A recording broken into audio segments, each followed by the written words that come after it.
Now that we have looked at the overall platform behavior in terms of high-level KPIs and metrics, we now want to look closer into the individual events on the platform.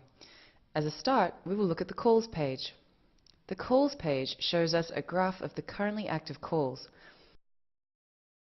Below that, we have a table of every call created and right now passing the platform. We can switch on the real-time mode again and see that this information is updated in real time, and we can quickly understand if the platform is performing correctly or if there are a lot of failed calls in the recent past. We now switch back to static view in order to analyze further.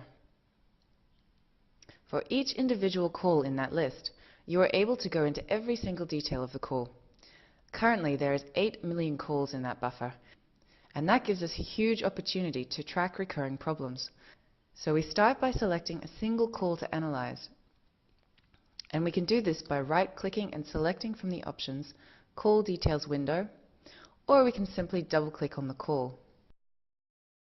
On the very first page, we see the basic information of the call, such as who is calling who, what is the state of the call, it's currently established, the start time, the ringing time, the different segments of the call with each individual data, the state, the voice quality information, this is going to be available after the end of the call, which we will see in a minute, each individual protocol message, where you see there are a lot of messages relating to the signal, and the ability to drill down by looking at the text of the protocol. It's easier to analyze this, however, by looking at our graphical message flow diagram. When you maximize it, you get a window which behaves like a Google Maps application. You can scroll around, you can zoom in and zoom out, and you have the ability to look at each individual message. What we have here is 4 network devices involved. The trunk, which delivers the call to the network, a load balancer distributing it, a SIP proxy server, and also the endpoint.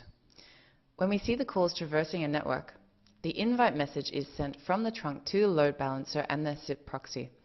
100 provisional responses sent and relayed back to the trunk.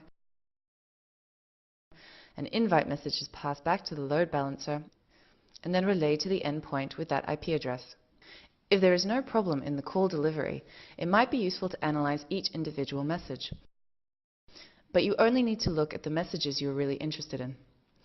You can look at the initial invite message coming over the trunk and compare it directly with the message that is finally delivered to the UAS, to the endpoint. You can see that the additional routing information was added, message size increased, but the media information has not changed in relevant parts. So experts on the protocol can easily and quickly solve complex problems, and everyone is already able to identify basic errors in signaling. You can see that after the invite has been delivered, an OK message is triggered, the OK message is relayed back to the trunk, and then acknowledge message is completing the 3-way handshake. As all information in Palladion is presented in real time, it could be that meanwhile this call has been terminated, so by refreshing the graph, we may be able to see a teardown of the call already. And that's the case. So we see here that the call lasted 2 minutes and 30 seconds, and the bye message was triggered from the caller, so the trunk side, and passed throughout the network. To make sure the bye is sent with proper routing information, it could now be relevant to compare this bye message with the invite message and look at the routing information. The graphical representation can solve most of the problems, but you can also add additional information to each arrow. For example, if you have a layer 2 load balancer in place, you might be interested in the MAC addresses which we have just added.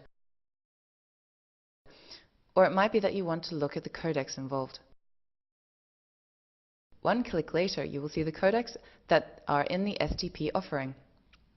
This graphical representation can be printed and exported, and we will see how you can distribute this valuable information to colleagues or anyone else solving a potential problem. The export options include using a PDF file by clicking on PDF and adding additional information to it. For example, you can add a ticket ID. Hit Create and you will get a PDF file that contains all the relevant information. You can send it by email or attach it to a trouble ticket system. Looking at the PDF, we can see that there are all the relevant call details. the link quality information, the voice quality information, all the messages from the protocol, and in the very end you will have a high-res graph showing all the messages in that call.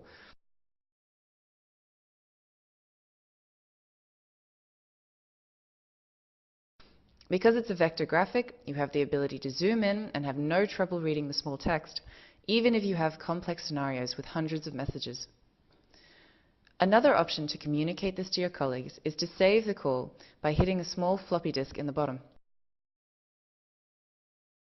You can say, please analyze, and maybe attach your ticket system ID.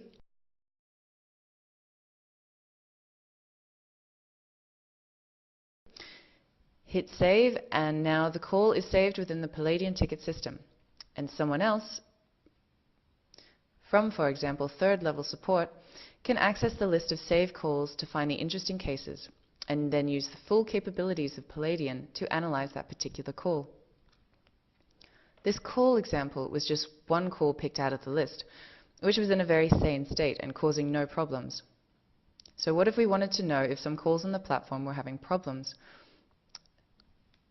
This is what the filters are good for. For example, on the state column we can filter for failed calls. When we do this, the list is instantly condensed to only calls that have a failed situation. Let's pick this one. Again, we get the call detail information, and we have all we need this time as the call has been finished already. We get very detailed voice quality information, and by looking at the message flow, we want to identify what problem is happening here. By doing a quick analysis, we will see that the call is coming in over the trunk, passing the load balancer, being relayed back to the load balancer, being delivered to the endpoint. The 200 OK message is sent back through the same route, and the three-way handshake is completed through the ACK message. At this point in time, the call has been successfully established, thus no problem so far. But let's see what happened after. So it seems 2 minutes and 35 seconds later, the call was terminated over the trunk side with a bye message. The bye message is sent to the load balancer, then the proxy back to the load balancer, and then the load balancer acknowledges the bye message with a 200 OK, and here we find the problem. What anyone can immediately see without further knowledge is that the termination message was not delivered to the endpoint. And that is indeed a problem, because looking at this point, it looks like the call is properly terminated. Here the same applies, and for the trunk, the call is also properly terminated, but it is not for that end device. In certain situations, this can lead to serious problems in the accounting, or also on load situations on systems if a call is not properly terminated. With Palladion, without any deep knowledge of the protocol, you can immediately understand what the problem is. Additionally, Palladion removes the burden of identifying that the call has failed in the first place. If you look at the segments here, the first leg is finished, the second leg is finished, the third leg is finished, but the fourth leg has a failed status. Again, you have all the options for saving this and passing it on to a colleague. Just by filtering this table, you get a good understanding of what is going on. You can look at the established calls, the finished calls, the failed calls, and so on. If we look at the finished calls, we can look at what the audio quality of those calls are. As we are in an artificial environment in this demonstration, they all have a perfect MOS score. Additionally, you can extend the information you have here by a number of extra columns that are left for you to activate as you need them. For example, if you wanted to know more details, like looking at the setup time, you can add this column. Now you see what the setup time of each individual call was. You can look at the number of segments, you can look at the devices of the user agent strings, you can look at the codecs that have been used to establish the call, and so on.